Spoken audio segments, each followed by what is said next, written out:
a whole fucking adventure and shit. Hey, we did. Like, man. we fucking went to the Shire. And hey, listen, I have a camera in here, and it's on. Do you mind? And we could like even record what we're doing right now. Oh no, I'm cool. The camera's right there. Okay. Yeah, you can back the seat up as much as you want. It's Okay. like I pulled it up for. Okay. Just down there, it's like a little. You in here doing that cinema verte. Okay, Yeah. I see you. You need the Oh, back. is there You have room? It's at the bottom. No, Oh it's shit. right Oh, here I at the got you. front. Yeah. Oh, Yeah, there you go. There we go. Yo. Let me bring this back up. It's me, Josh Harraway, and the homie Randy Culzac. What's up? I've known this dude since 7th grade.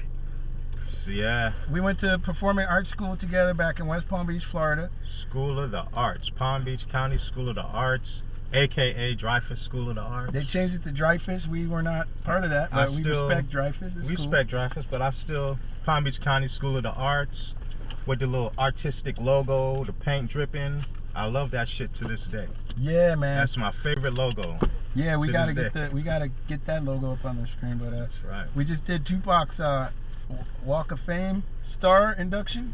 Yeah. We had a good time doing it. Had a great time. I gotta find my parking ticket so I can escape from this parking garage.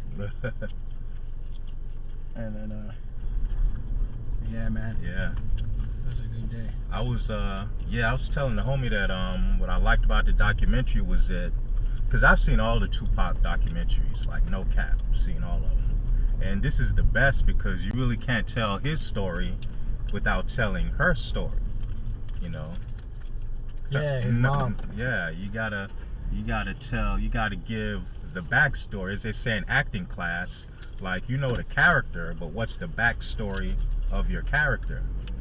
And Yeah, before, it was a great angle that they took using his mom. That was, and being that there are so many documentaries about Tupac, that's how they differentiated themselves by, well, let's focus on his mom, because he wouldn't be who he turned out to be without, Without his mom. the mom, and without the influence of the Black Panther Party.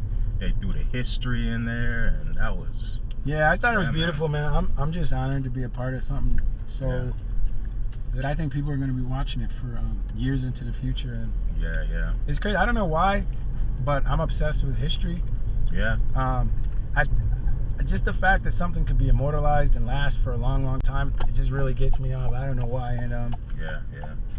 like, you work on so many projects where after you work on it, you're kind of like, that might not really go too far. Oh, yeah. So it's like when you work on a project like this, it's like you're like, man, people are gonna be watching this forever. Like, my name's on it. Like, it just, even if you play like what am I doing? I'm going wrong.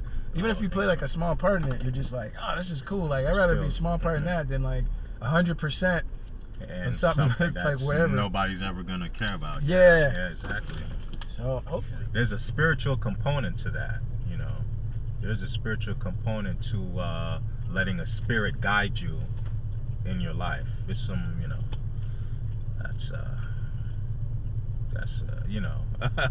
I'm a spiritual person too, man. Yeah. I'm not Jehovah's Witness anymore, but I have my own little, like, I do, like, I was reading the Bhagavad Gita and the Tao Te Ching and all that stuff. Yeah. The thing that really struck me about that kind of stuff, I have a line in there that says, working at your labor without being attached to the outcome. Right. And so even like something like what we did today, we really didn't know what the outcome would be. Yeah.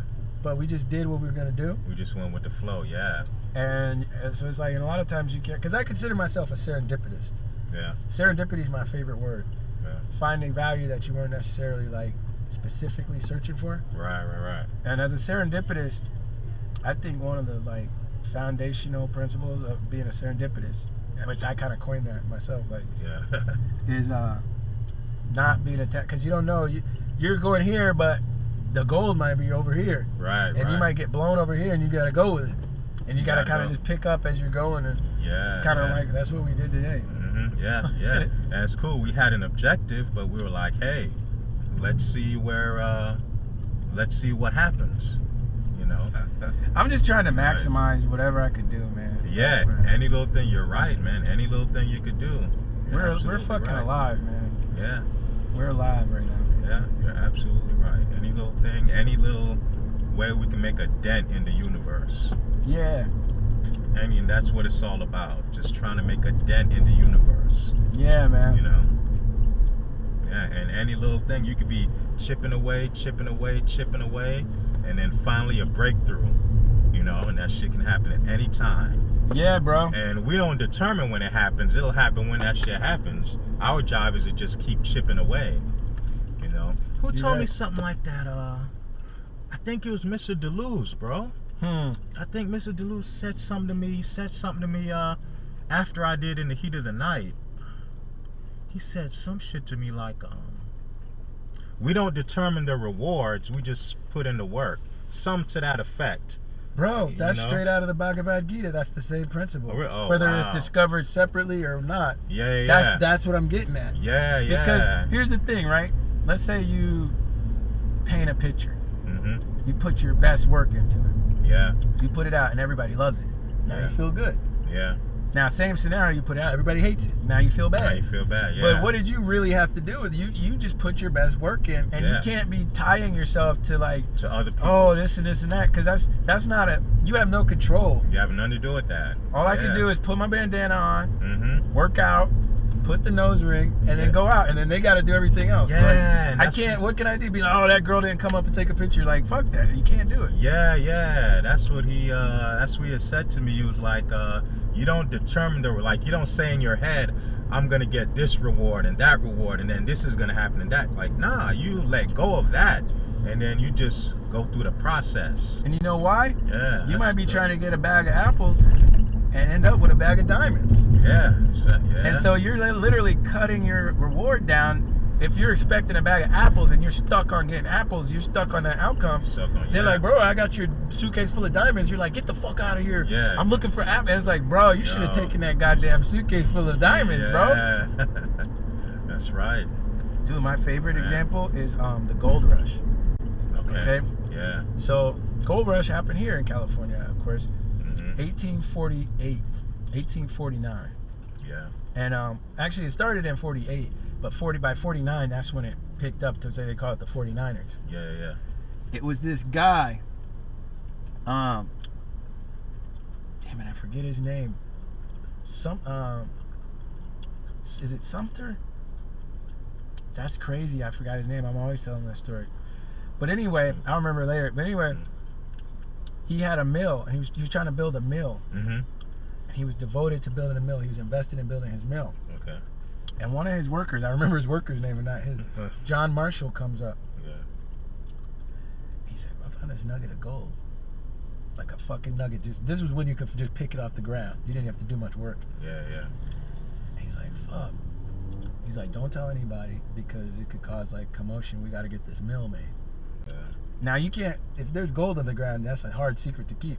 Yeah. So obviously it became a historic event and it wasn't a secret. Yeah. This was on the dude's land. Sutter, that's his name, Sutter. Sutter's Mill. He was trying to build a mill. Okay. So he's like, keep the gold quiet. And he kept going with his mill.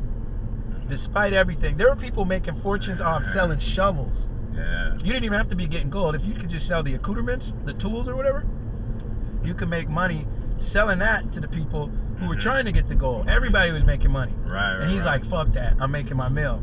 Yeah. Dude died broke. His mill didn't work out like he thought. Yeah. He was the opposite of a serendipitist. Because Yeah. he's like, this is the outcome. Narrow-minded on that outcome. This is the outcome. The goal was on his fucking land. The goal was right. Now a serendipitist like myself, I would have been like, you found a nugget of gold? Can you show me where you found it? Right. Okay, so let me fuck this mill, bro. Yeah, let me go and think about how we're gonna reorganize this. Yeah. And make this work because there's gold here. Yeah. Then I'm just picking the gold up. Yeah. And the only reason we know him in history is from the fact that we found gold, and that's where the gold rush started. He was not a serendipitist. Wow. He was not. Hell of a, yeah. The thing about it is life is serendipity because none of us is smart enough to know what the future and the opportunities and the intersections of all the equations are. Thinking like you're controlling and you're making stuff happen, like because you have a list or something. You're not control. They weren't they didn't think I was gonna come through. Like they were like, oh, I have my list and this and that. Nah, bro, I'm gonna come through and make everybody shout like, fuck you guys. Like, right. You know, Exactly. like, yeah. We're in control of the gate here. Yeah. That's like, that's cool. Yeah. That's funny, dude. Yeah, dude. That's so true, man. It's all about, in the little coincidences that really are trying to lead you in the right direction. The people you meet, the things that happen that you think are coincidences, it's like, that's actually your path.